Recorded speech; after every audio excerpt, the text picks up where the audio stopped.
얼마 전에 집에 예쁜 책 한 권이 있길래 눈이 갔었는데 제목에 이끌려서 보게 되었습니다. 제목이 이렇습니다.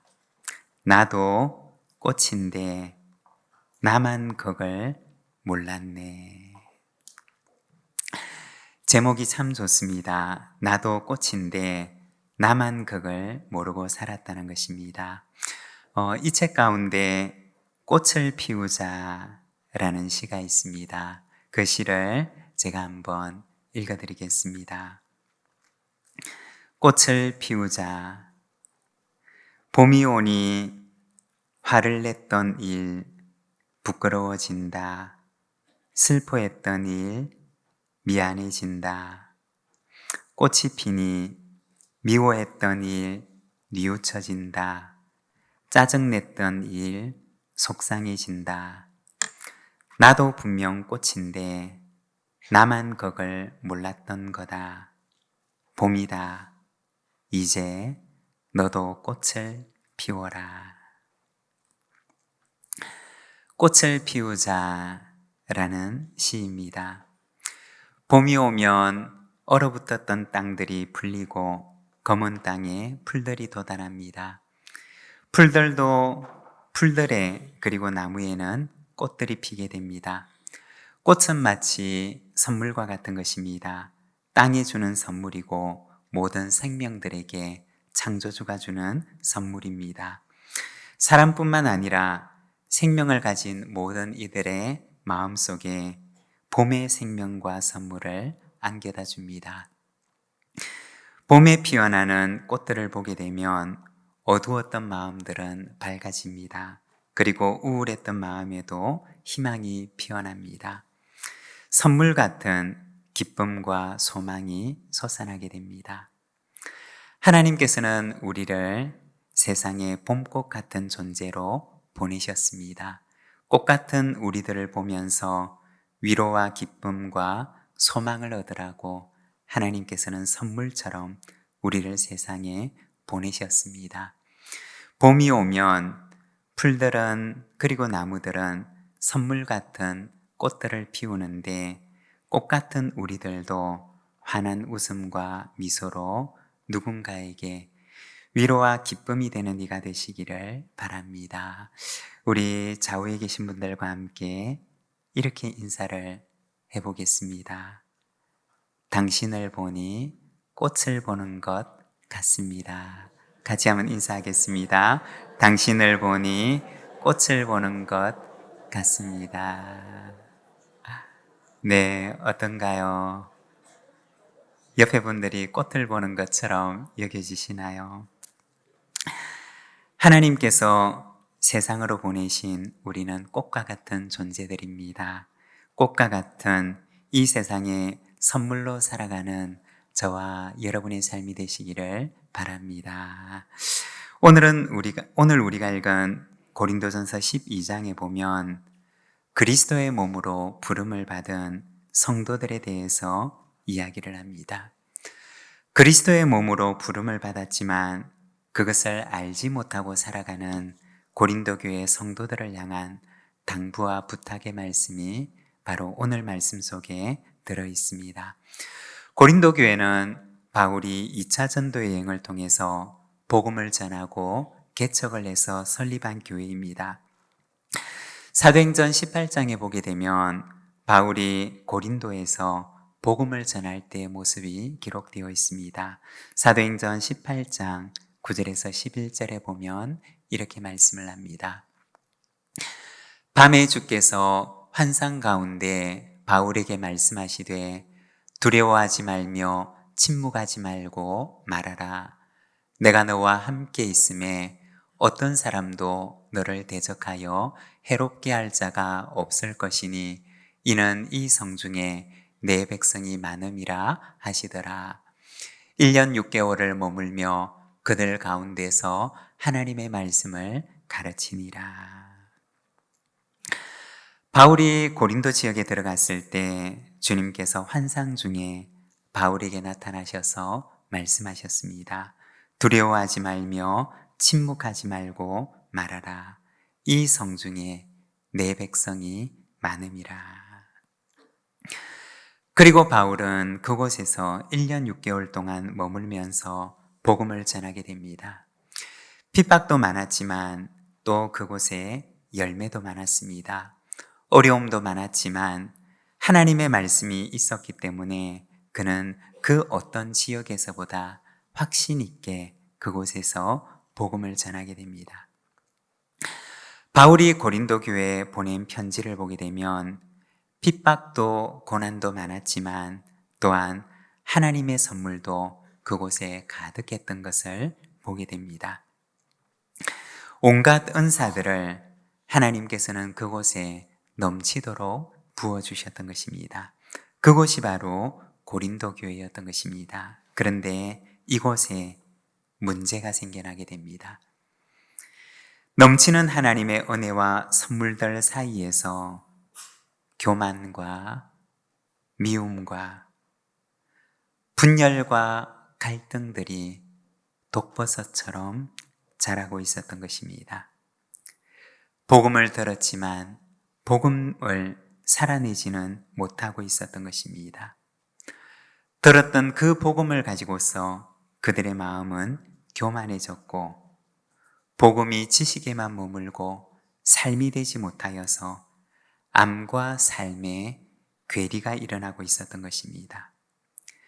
복음을 들었지만 정작 그들은 복음에서 멀어져 가고 있었던 것입니다.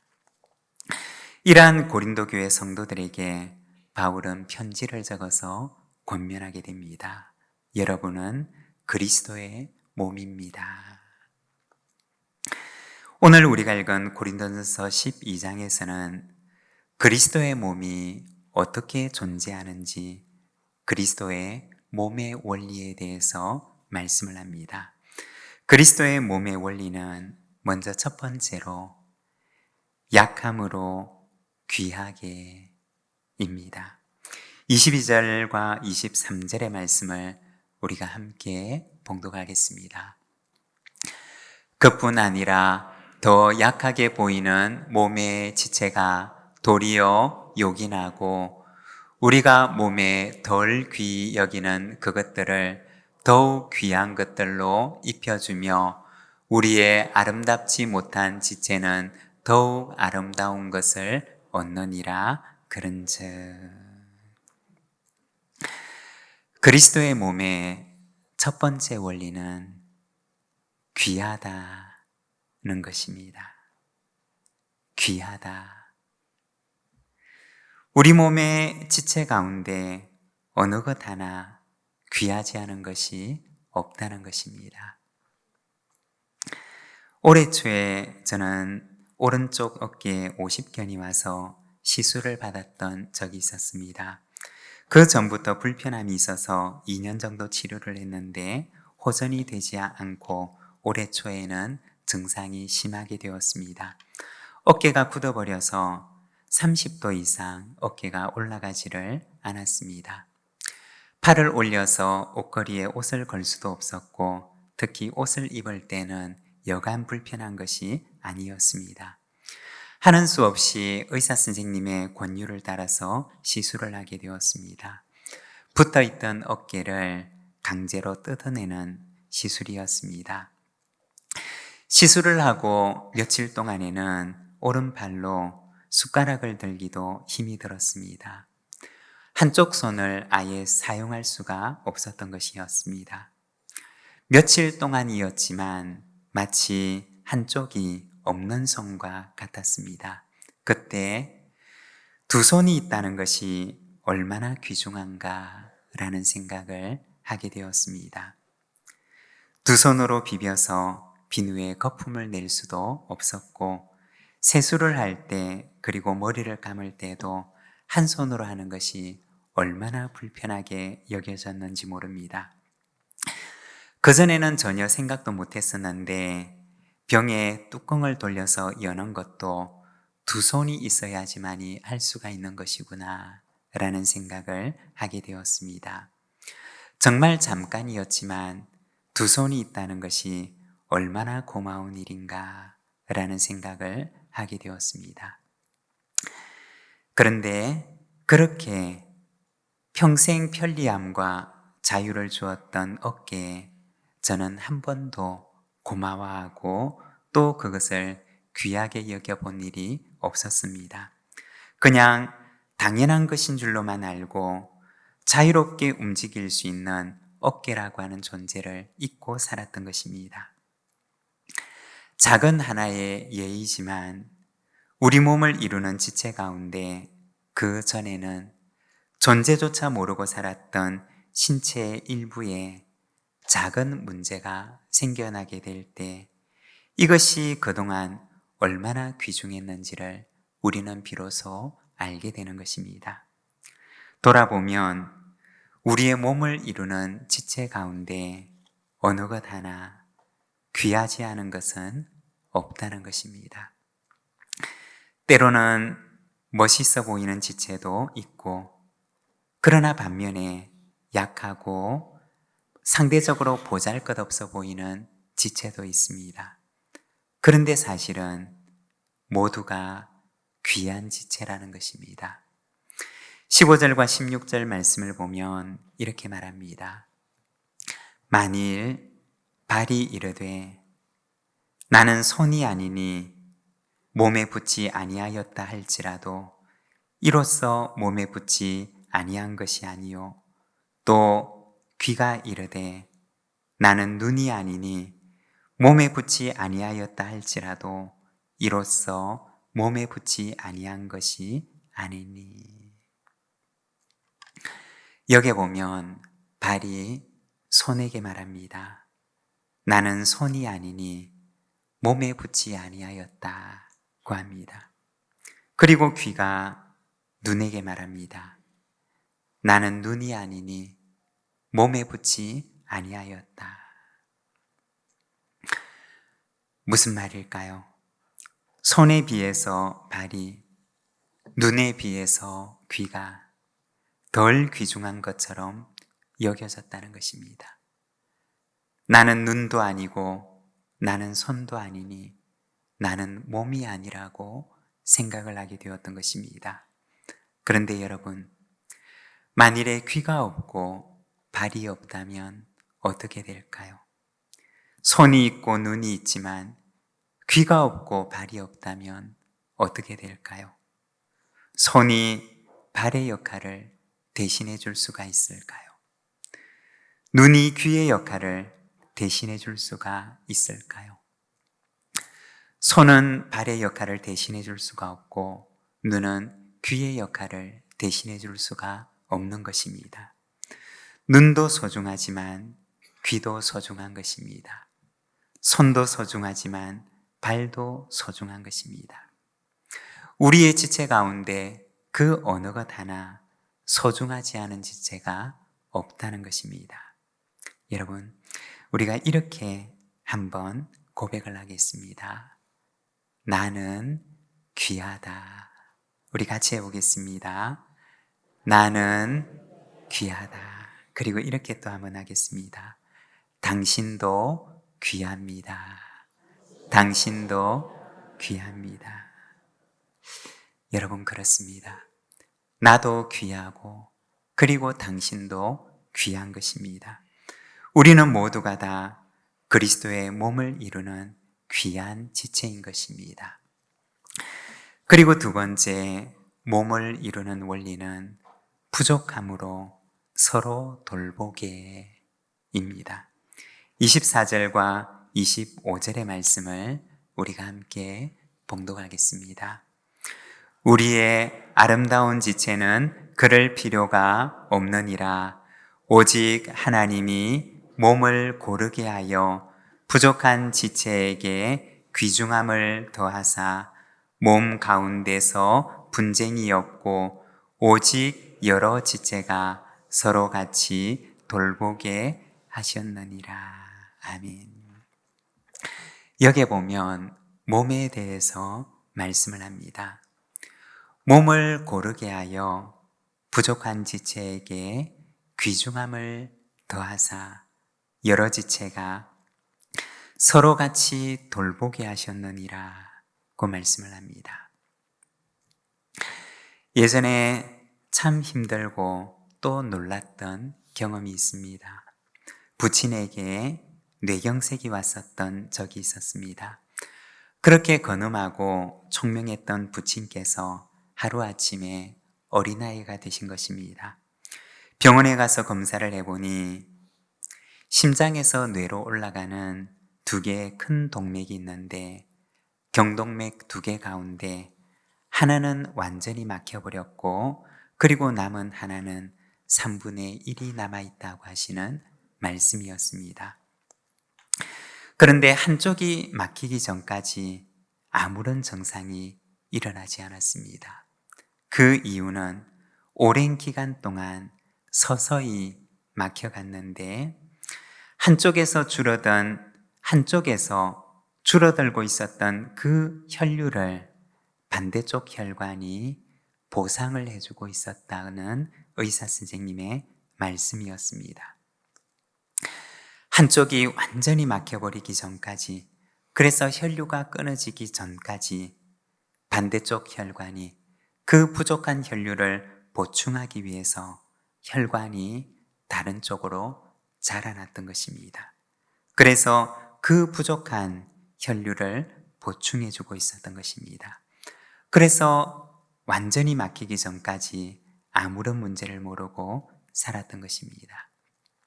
그때 우리의 몸이 참 놀랍고 신비한 것이구나 라는 생각을 하게 되었습니다. 우리 몸 속에 우리가 알지 못하는 일들이 진행되고 있을 때에도 하나님께서는 우리의 몸을 지키고 계셨구나 라는 생각을 하게 되었습니다. 우리는 알지 못하는 순간에도 몸은 하나로 연결되어 있습니다. 그리고 서로의 부족함과 연약함을 돕고 돌보고 그리고 그것을 보상하고 있었던 것입니다. 여러분, 우리가 그리스도의 몸이라고 하는 것은 무엇을 말하는 것일까요? 그것은 서로 같이 돌보는 존재라는 것입니다. 때로는 한쪽이 잠시 부족하고 연약할 때가 있습니다. 부족하고 약할 때가 있습니다. 그런데 그때 그리스도의 몸된 우리에게 주님께서 기대하시는 것이 있다면 무엇일까요?